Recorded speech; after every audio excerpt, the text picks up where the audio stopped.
أما بعد قال الله تبارك وتعالى في القرآن المجيد والفرقان الحميد أعوذ بالله من الشيطان الرجيم بسم الله الرحمن الرحيم هل أتبعك على أن تعلمني مما علمت رشدا صدق الله العظيم. شیخ الہند رحمۃ اللہ علیہ فرماتے ہیں کہ مولانا قاسم نانوتوی رحمۃ اللہ علیہ فرمایا کرتے تھے کہ مشاہیر امت میں 3 قسم کے افراد گزرے تھے. بعض ایسے افراد گزرے ہیں جن کا ذہن حقائق شرعیہ میں علو کی طرف زیادہ چلتا ہے، جیسا کہ شاہ ولی اللہ محدث دہلوی رحمۃ اللہ علیہ کہ حقائق شرعیہ میں ایسے بلند پرواز اڑتے ہیں کہ عام اصحاب ذوق کو اس مقام تک پہنچنا مشکل ہو جاتا. اور بعض ایسے افراد گزرے ہیں جن کا ذہن عمق کی طرف زیادہ چلتا ہے اور دوڑتا ہے، جیسا کہ امام ابو حنیفہ رحمۃ اللہ علیہ کہ ہر مسئلے کی تہ ہے اور اصلیت کا سراغ لگا لیتے ہیں اور ہر ایک ایسی اصل قائم فرما دیتے ہیں کہ اس سے سینکڑوں مسائل متفرع ہو سکتے ہیں. اور بعض ایسے افراد گزرے ہیں جن کا ذہن طول و عرض کی طرف زیادہ چلتا ہے، جیسا کہ امام رازی رحمت اللہ علیہ کہ ہر مسئلے کو اس قدر بسط و تفصیل کے ساتھ بیان کرتے ہیں کہ اس کے بعد کوئی پہلو تشنا نہیں رہتا. امام رازی رحمت اللہ علیہ اپنے اس وصف ممتاز کا مظاہرہ کرتے ہوئے آیت کریمہ حل اتبعک علی ان تعلمنی مما علمت رشد کے ماتحت 12 عمدہ نکات اور 12 اعداد علم کو تفصیل کے ساتھ بیان کیا.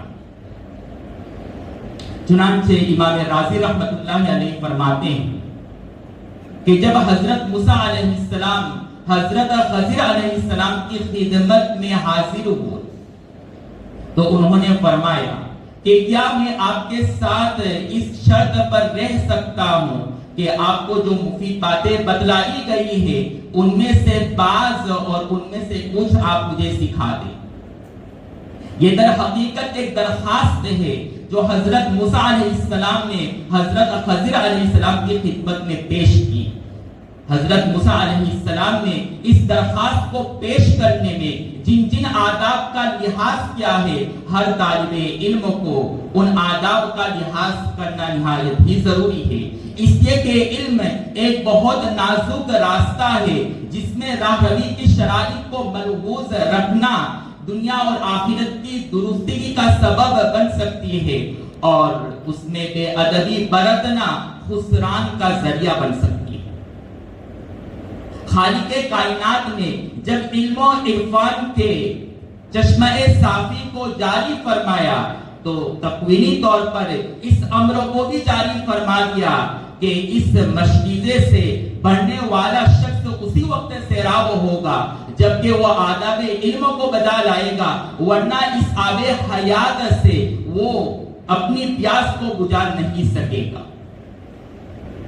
دامن تر مشکیزہ پر ہونے کے باوجود وہ تشنا لب اور تشنا کام رہے گا. اس واسطے اس گلستہ سے خوشہ چینی کی شرط اساسی اور شرط بنیادی یہ ہے کہ طلباء اپنے اساتذہ اور آلات علم کا ادب و احترام کریں.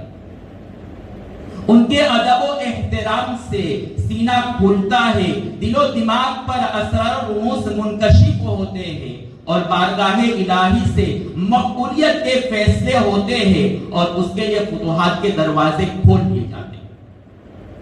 چنانچہ حضرت موسیٰ علیہ السلام اپنے مہذب اور مؤدب ہونے کا ثبوت پیش کرتے ہوئے فرما رہے ہیں اپنے استاد سے حل اتبعک، کیا میں آپ کی اتباع کر سکتا ہوں. اس لفظ سے حضرت موسیٰ علیہ السلام نے ظاہر کر دیا کہ میں تابع بن کر کے رہوں گا اور میرے شیخ اور استاد مدعو ہوں گے. اور سمجھ لو کہ اگر وہ استاد تابع کے بجائے مدعو بن جائے تو قیامت قریب ہے.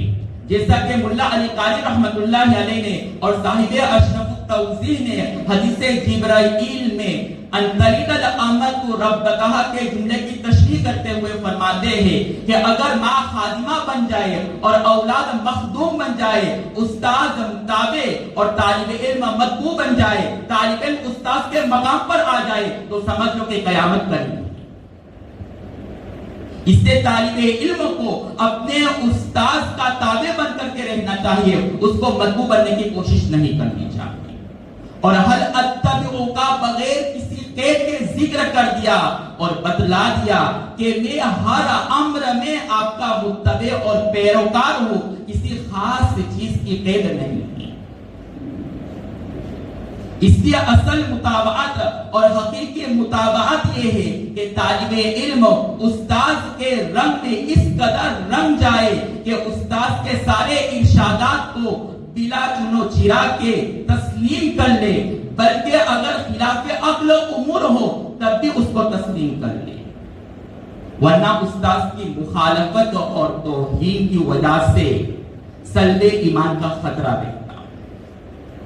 چنانچہ امام ابو یوسف رحمت اللہ علیہ ایک مرتبہ درس دے رہے تھے تو ایک طالب علم نے سوال کیا کہ اللہ کے رسول صلی اللہ علیہ وسلم کی ٹوپی سفید یا سیاہ تھی، سر سے جڑی ہوئی تھی یا ابھری ہوئی تھی؟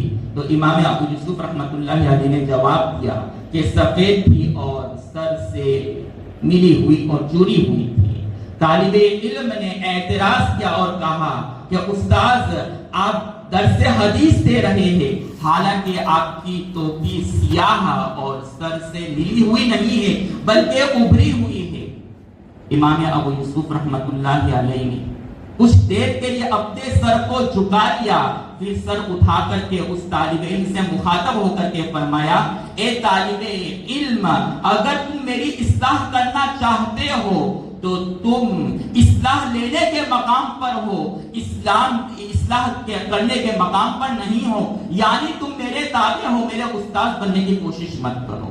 اور اگر اس سوال سے تمہارا ارادہ میری توہین کرنا ہے تو تم نہیں مرو گے مگر کافر ہو کر کے۔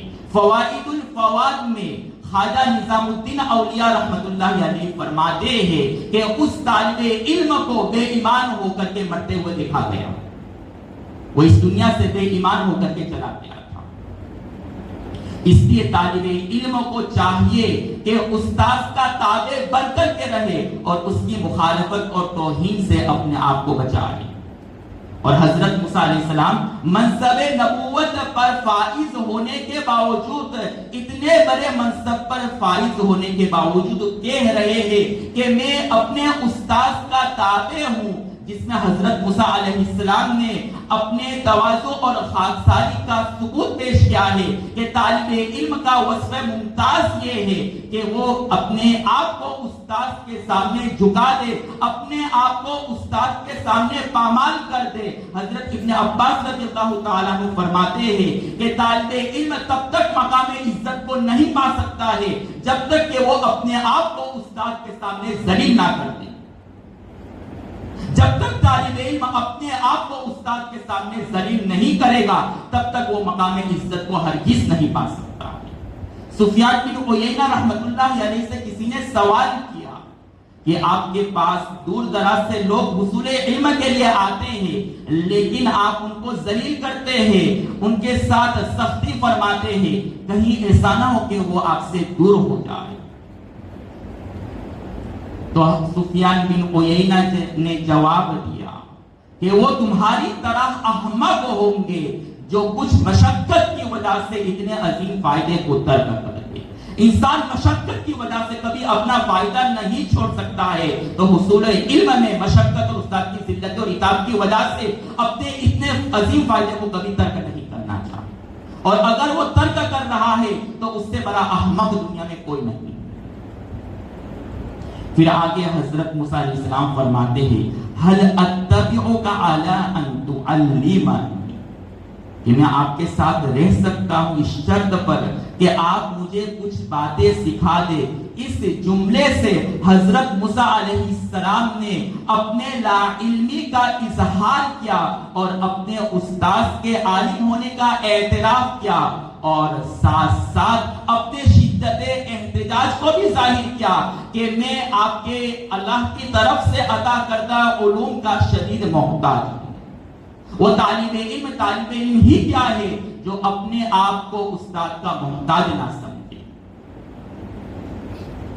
اس سے شاہ عبد الغنی پھولپوری رحمت اللہ علیہ فرماتے ہیں، حصول دنیا کے لیے اہل دنیا کی چاپلوسی کرنا، ان کے سامنے اپنی شدت احتجاج کو ظاہر کرنا امر مذموم ہے، لیکن اہل علم کے سامنے اور اہل علم کی چاپلوسی اور اپنے شدت احتجاج کو ظاہر کرنے کے لیے ان کی چاپلوسی کرنا یہ امر ممدوح ہے۔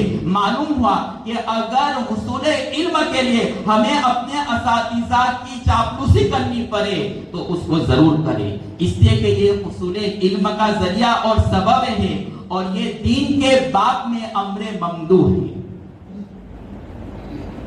پھر آگے حضرت موسیٰ علیہ السلام فرماتے ہیں مما علمت، اس کلام میں من تبعیضیہ ہے، یعنی آپ مجھے کچھ علوم سکھا دیں، یعنی میرا مقصد علم میں آپ کی برابری نہیں ہے بلکہ کچھ علم حاصل کرنا میرے پیش نظر ہے۔ معلوم ہوا کہ طالب علم کو کبھی بھی اپنے علم کی برابری اپنے استاد کے ساتھ نہیں کرنی چاہیے۔ طالب علم کبھی اپنے استاد کے برابر نہیں ہو سکتا ہے، بلکہ حکیم الامت حضرت تھانوی رحمت اللہ علیہ فرماتے ہیں کہ اگر طالب علم اپنی محنت اور کثرت مطالعہ کی وجہ سے استاد کے علم سے اس کا علم زیادہ بڑھ جائے، اونچے منصب پر فائز ہو جاوے، پھر بھی اس کو اپنے استاد پر فخر کرنے کی اجازت نہیں ہے، اس لیے کہ تمہیں یہ جو کثیر علم ملا ہے اور تمہیں یہ جو منصب ملا ہے یہ استاد کی توجہ اور دعا کی برکت ہے۔ تم استاد کی توجہ اور برکت سے کبھی اس مقام پر نہیں پہنچ سکتے ہو، اس کے باوجود اگر تم فخر کر رہے ہو تو یہ تمہاری کم علمی اور کم ظرفی کی بات ہے۔ تم ہمیشہ اپنے استاد کے مرہون منت رہنے چاہیے، اس لیے کہ استاد اصل علم ہے اور تم فرع ہو۔ فرع کبھی اصل کی جگہ نہیں لے سکتا ہے، اصل ہی رہتا ہے اور فرع ہی رہتا ہے۔ یہ حقیقت دنیا کا کوئی قانون نہیں بدل سکتا۔ اس سے طالب علم کبھی اپنا مقابلہ استاد کے ساتھ نہ کرے۔ پھر آگے فرمایا رشدہ مما علمت رشدہ، کہ علوم حاصل کرنے کا مقصد رشد و ہدایت کی طلب ہے۔ گویا حضرت موسیٰ علیہ السلام رشد و ہدایت کے طلبگار تھے، اس سے طالب علموں کو چاہیے کہ رشد و ہدایت کا طلبگار ہو، اس وجہ سے کہ اس کی وجہ سے جہالت کے بادل چھٹ جاتے ہیں اور طالب علم جہالت اور تاریکیوں سے نکل کر کے نور علم کا مشاہدہ کرتا۔ پھر تلمیذ رشید نے حل اتبعک کو مقدم کیا اور علی ان تعلمنی کو مؤخر کیا۔ اتبعو کو مقدم کر کے اور تعلمانی کو مؤخر کر کے حضرت موسیٰ علیہ السلام ہمیں یہ پیغام دینا چاہ رہے ہیں اور اس بات کی طرف اشارہ فرما دیا کہ میں پہلے اپنے استاد کا خادم ہوں، بعد میں متعلم ہوں۔ اس ادب کی جتنی بھی افادیت بیان کی جاوے وہ کم ہے، لیکن یہ وصف آج کل کے طلباء میں عنقا ہو چکا۔ چنانچہ امام فخر الدین رحمت اللہ علیہ فرماتے ہیں کہ میں نے اپنے استاذ قاضی امام ابو یزید دبوسی کی 30 سال خدمت کی اور 30 سال تک ان کا کھانا پکایا اور اس میں سے کچھ نہیں کھایا۔ اس خدمت کی وجہ سے مجھے یہ رتبہ ملا کہ بادشاہ وقت میرے احترام کے لیے کھڑا ہو جاتا ہے۔ اور امام اعظم امام ابو حنیفہ رحمت اللہ علیہ کے استاذ حماد رحمت اللہ علیہ کی ہمشیرہ عاتقہ فرماتی ہے کہ امام ابو حنیفہ رحمت اللہ علیہ ہمارے گھر کی ترکاری دودھ خرید کر کے لاتے تھے، اسی طریقے سے گھر کے دیگر کام کو بھی انجام دیتے تھے۔ اس وقت کس کو معلوم تھا کہ حماد کے اس ادنا خادم کو بعد میں جا کر کے اس خدمت کا یہ صلہ ملے گا کہ وہ پورے عالم کے مخدوم بنیں گے اور امت کے سراج الامہ بنیں گے اور امام اعظم بنیں گے. یہ خدمت ہی کا صلہ تھا جو امام اعظم بنے. اس کے طالب علم کو چاہیے کہ اپنے استاد کی خدمت کرے. پھر آگے انتو علمانی کہا، اشارہ فرما دیا کہ اس خدمت کے عوض میں مجھے کچھ بدلہ نہیں چاہیے بلکہ غایت حصول علم. اس سے طالب علم اگر استاد کی خدمت کرے تو اس پر عوض اور مال اور جاہ کا مطالبہ نہ کرے.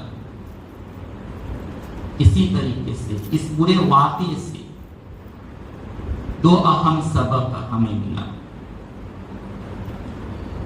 ایک اہم سبق یہ ہے کہ استاد اور شاگرد کی ذات میں مناسبت کا ہونا ضروری ہے. جب تک استاد اور شاگرد کی ذات میں مناسبت نہ ہو تب تک استفادہ ممکن نہیں ہے.